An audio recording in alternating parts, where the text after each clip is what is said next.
18 વર્ષની ઉંમરે પરીક્ષિત રાજાને રાજગાદી મળી. પાંડવો સ્વર્ગારોહણમાં નીકળી ગયા અને પરીક્ષિતને જ્યારે રાજા તરીકેનો રાજતિલક કરવામાં આવ્યું ને ત્યારે ભાગવત કથાના પ્રમાણે પરીક્ષિત રાજાની ઉંમર 18 વર્ષની હતી.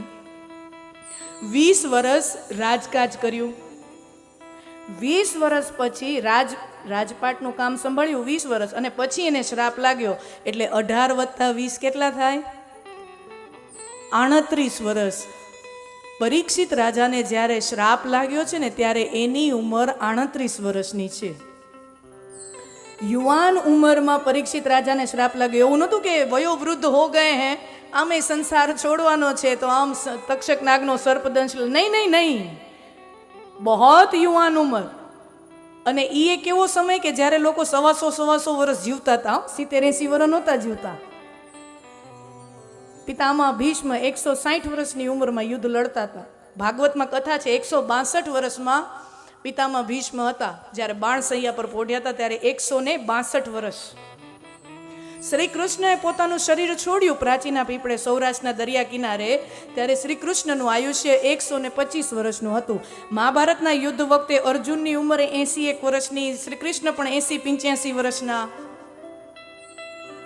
મહાભારતના યુદ્ધમાં જ્યારે બધા લડતા હતા ત્યારે એની ઉંમરના વર્ણનો છે. અર્જુનની ઉંમર 80 વર્ષની, યુધિષ્ઠિર છે એ થોડાક 90 ને અડવા આવે એવા ઉંમરના. આ ઉંમરનો આ ગાળો છે. તો કહેવાનો મતલબ કે લાઈફ સ્પેન મોટું હતું, તો એમાં 38 વર્ષ ખૂબ યુવાન છે. અને પરીક્ષિત રાજા વિચાર કરે છે હું મારા મૃત્યુને સુધારી લઉં, અને પહોંચી જાય છે ગંગા કિનારે. સુખદેવજી મહારાજનું એને સાનિધ્ય મળે છે. કંસની જેમ પોતાના મૃત્યુને મારવાનો પ્રયત્ન પરીક્ષિત રાજા નથી કરતા.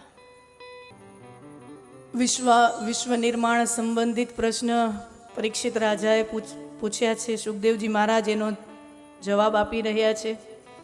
અને પછી બહુ સુંદર મજાનો પ્રશ્ન પરીક્ષિત રાજા પૂછે છે.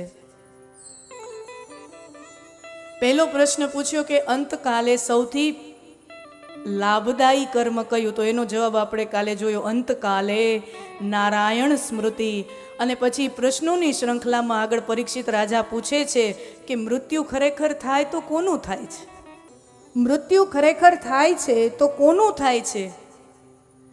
कहने का भाव है कि मरता कौन है? शरीर मरता है कि शरीर से परे कोई तत्व है वो मर जाता है? અને સુખદેવજી મહારાજ ખૂબ સુંદર ઉત્તર આપે છે.